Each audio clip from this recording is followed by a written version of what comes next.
Today we'll be unboxing this wooden foil dispenser. It is very beautiful. It's made out of real wood. You can see what it looks like right here. You can put, it's like a two-in-one foil dispenser. You can use wax paper, parchment paper, aluminum foil. It's very compatible with normal brands.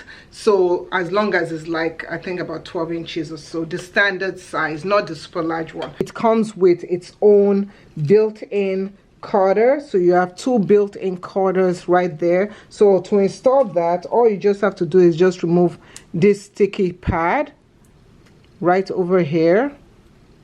Once you remove that, then what you do is you place it onto this area right there, so it sticks right into that groove right there. So it also has a sticker to identify what is in it. So to install the foil and the paper, you just remove this, and I can put my paper, wax paper, in there, and I can also put my plastic wrap in there.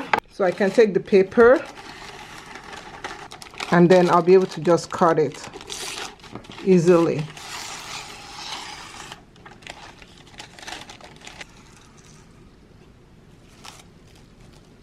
And it does a great job. So this is a wonderful compartment to have in your home, and as you can see, it hangs really well on the wall too. So you can also store it in your drawer if you want, if you don't want to hang it on the wall.